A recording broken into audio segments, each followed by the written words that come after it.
Bienvenue sur Africa 24 dans cette nouvelle édition de l'information. Voici les titres de l'actualité. Un second mandat pour le chef de l'État mauritanien Mohamed Ould Ghazouani. Selon les résultats provisoires de la CENI, le dirigeant a été réélu dès le premier tour de la présidentielle avec 56,12% des suffrages. Résultats qui doivent à présent être confirmés par le Conseil constitutionnel. La composition du nouveau gouvernement d'union nationale en Afrique du Sud, il est constitué de 75 ministres et ministres adjoints. Pour le composer, le parti présidentiel a dû mener de longues négociations après la perte de sa majorité à l'Assemblée nationale. Et puis 360 millions de dollars en faveur du Ghana. Le Fonds monétaire international a approuvé le décaissement de cette nouvelle tranche en faveur du pays, accablé par une crise économique importante. Les détails à suivre dans ce journal. Mais tout d'abord, les électeurs ont fait le choix de la continuité en Mauritanie. Sans surprise, Mohamed Ould Ghazouani conserve le fauteuil présidentiel. La Commission nationale électorale indépendante a divulgué ce lundi les résultats provisoires de l'élection du 29 juin.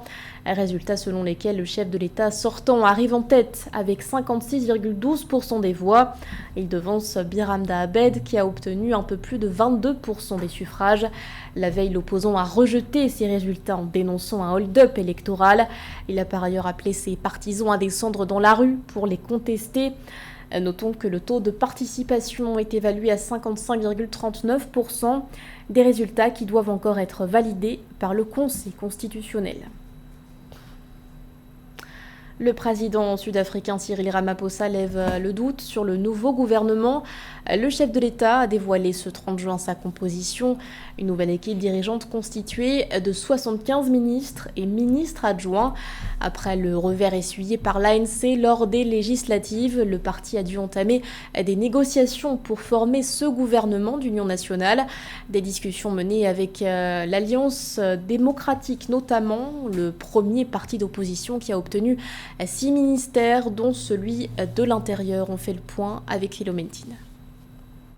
Le président sud-africain Cyril Ramaphosa a annoncé la nomination de 32 postes ministériels d'un gouvernement d'unité nationale dimanche 30 juin 2024. Pour la première fois de son histoire, l'Afrique du Sud est dirigée par une équipe d'union nationale. Le Congrès national africain, parti de Cyril Ramaphosa, a trouvé un accord de coalition avec l'Alliance démocratique qui est le principal parti d'opposition et 9 autres formations politiques en Afrique du Sud.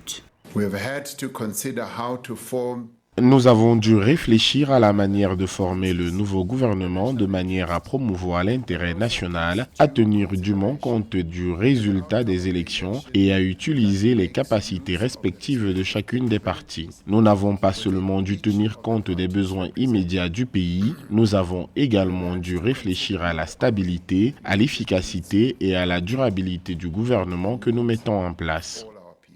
L'ANC a obtenu 20 des 32 postes ministériels du nouveau gouvernement d'unité nationale sud-africain, dont les finances, l'énergie, les affaires étrangères, la police et la justice. Quant au principal parti d'opposition, l'Alliance démocratique, il détient 6 portefeuilles de ce nouveau gouvernement, dont l'agriculture, l'environnement, les affaires intérieures et les travaux publics. Le nouveau gouvernement donnera la priorité à une croissance économique rapide, inclusive et durable, ainsi qu'à la création d'une société plus juste en luttant contre la pauvreté et les inégalités. Suite aux élections nationales et provinciales tenues le mercredi 29 mai 2024 en Afrique du Sud, Cyril Ramaphosa, 71 ans, a été investi le 19 juin 2024 pour un second mandat de 5 ans comme chef de l'État sud-africain. Par ailleurs, il doit présenter les orientations de son nouveau gouvernement à l'ouverture du Parlement le 18 juillet 2024. Dans le reste de l'actualité, une cinquantaine de dossiers y seront examinés. Au Mali, la cour d'assises de Bamako a démarré ce lundi une session spéciale qui devrait s'étendre sur 2 mois. Session consacrée à des affaires de crimes économiques et financiers présumés. 181 accusés seront présentés à la barre. Sur la liste figurent plusieurs anciennes personnalités politiques, dont Seydou Lamine Traoré, l'ancien ministre de l'Énergie, qui est accusé de faux et usage de faux, blanchiment de capitaux et autres malversations financières. Autre personnalité qui sera sur le banc, Bakary Togola, l'ancien président de l'Assemblée permanente des chambres d'agriculture du Mali. Il sera de nouveau entendu pour une affaire de détournement d'environ 10 milliards de francs CFA. Il ne contribue qu'à hauteur de 10% au PIB de l'Afrique. Le potentiel du secteur manufacturier ne demande qu'à être libéré davantage. D'ici 2025, le continent pourrait augmenter sa production manufacturière de 322 milliards de dollars. Nathalie Mo. En Afrique, développement économique et nouveaux modèles d'industrialisation sont liés selon l'agenda 2063 de l'Union africaine. L'industrie manufacturière représente 10% du PIB continental, révèlent des chiffres officiels. L'Afrique pourrait accroître sa production manufacturière de 322 milliards de dollars d'ici à 2025 en répondant à la demande intérieure croissante.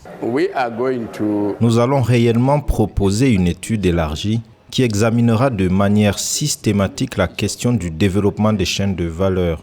Un certain nombre de produits ont donc été identifiés, des questions relatives à l'agro-industrie, au transport, aux engrais, au ciment et à l'exploitation minière.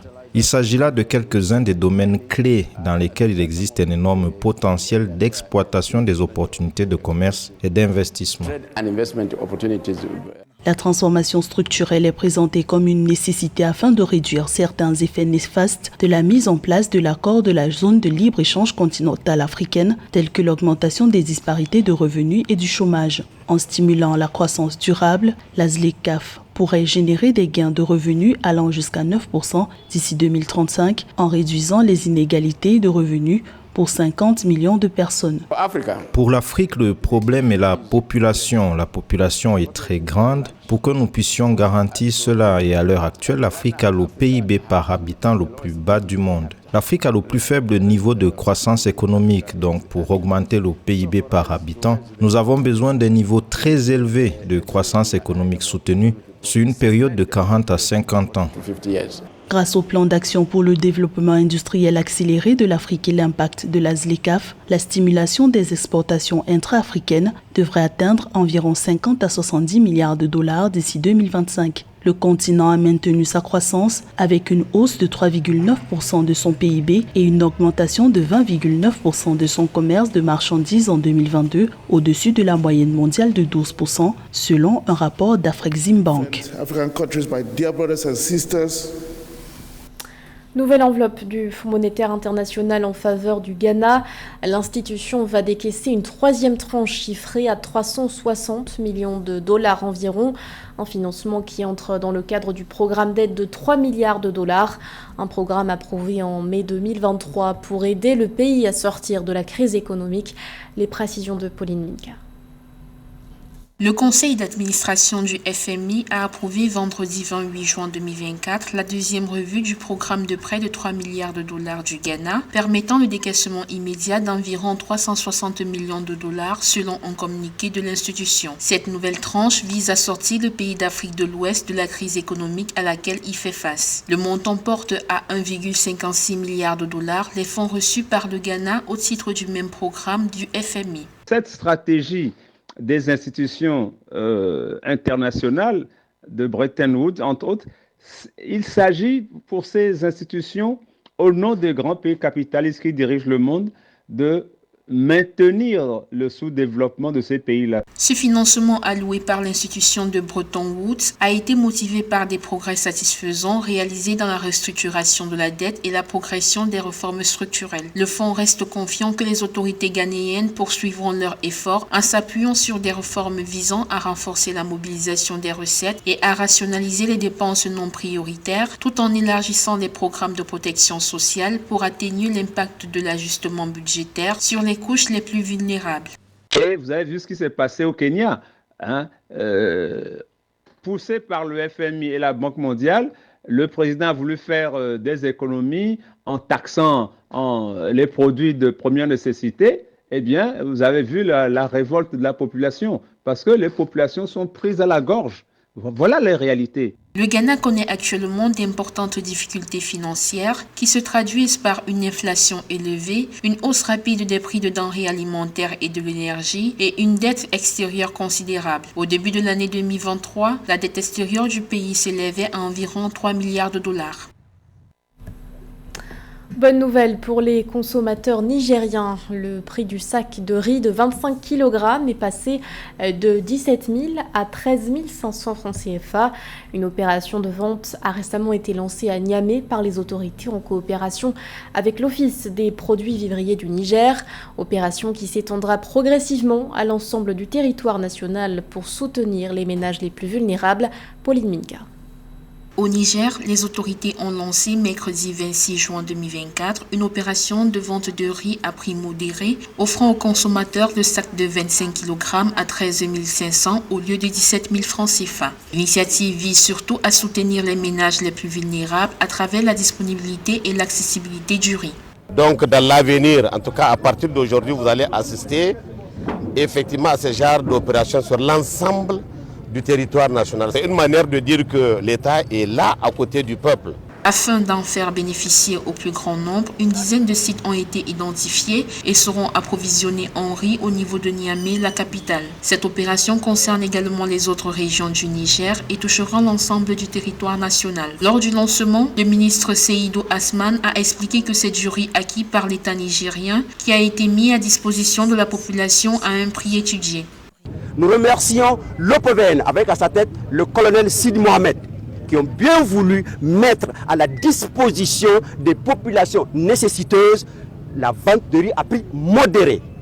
Les pouvoirs publics invitent les acheteurs, tout comme les vendeurs, au respect scrupuleux des consignes. Selon le ministre du Commerce et de l'Industrie, tout manquement à la règle sera puni conformément aux lois en vigueur. Direction à présent la Côte d'Ivoire qui a récemment élu sa nouvelle reine de beauté. Marie-Emmanuelle Diamala a hérité de la couronne de Mylène Dioni, originaire de la région du sud Komwe. La nouvelle Miss a fait part de ses engagements, accès à l'éducation et lutte contre la mortalité maternelle y font partie. Notre correspondante Esther Conan est allée à sa rencontre. Le samedi 29 juin s'est déroulée en Côte d'Ivoire la 28e édition de Miss Côte d'Ivoire 2024 au Parc des Expositions d'Abidjan. Marie-Emmanuelle Diamala de la région du Sud Komwe a raflé la couronne de reine de la beauté. La Miss Côte d'Ivoire 2024 exhorte l'État à soutenir la jeune fille. Selon un historien, l'éducation est le logiciel de l'ordinateur central qui programme l'avenir des sociétés. À travers ce passage, Joseph Kizerbo essayait de nous transmettre que l'éducation est la base du développement personnel. Imaginez un instant, mesdames et messieurs, une société où la jeune fille a accès à une éducation de qualité, aux opportunités, ainsi qu'une considération professionnelle égale à celle des hommes. Chers Ivoiriens, chères Ivoiriennes, en faisant la promotion de l'éducation de la jeune fille, nous investissons dans l'avenir de la Côte d'Ivoire. C'est pourquoi j'exhorte l'État à intensifier ses efforts pour que chaque jeune fille puisse accéder à une éducation de qualité. La reine de beauté porte un projet social ambitieux de lutte contre la mortalité maternelle en Côte d'Ivoire. Marie-Emmanuelle souhaite ardemment que la santé des enfants et des femmes soit améliorée. En Côte d'Ivoire, le rapport de mortalité maternelle est estimé à 385 décès maternels pour 100 000 naissances vivantes. En mettant en valeur les régions, on fait comprendre qu'on parcourt toute la Côte d'Ivoire et aussi on sent un engouement populaire pour ces régions pour accompagner leurs représentantes. Et puis l'État de Côte d'Ivoire nous a mis dans les mains un bijou, le parc des expositions qui est un vrai lieu de spectacle. La nouvelle Miss Côte d'Ivoire 2024 succède à Mylène Dioni, Miss Côte d'Ivoire 2023, et comme Marlène Kani, Miss Côte d'Ivoire 2022, elle vient également d'Aboisseau. Cette performance illustre la richesse de cette région en beauté et en talent. Et un mot de sport pour finir avec Binyam Djermé qui a créé la surprise au Tour de France. Le cycliste érythréen a remporté au sprint ce lundi la 3e étape de la compétition entre Plaisance et Turin en Italie. Il s'est imposé devant le Colombien Fernando Gaviria et le Belge Arnaud Delis dans un final marqué par une importante chute collective à un peu plus de 2 km de l'arrivée. Notons qu'il s'agit du 3e Africain à s'imposer sur la grande boucle après les Sud-Africains Daryl Impey et Rob Hutter. C'était le journal de la rédaction. Merci de l'avoir suivi. L'actualité continue sur Africa 24.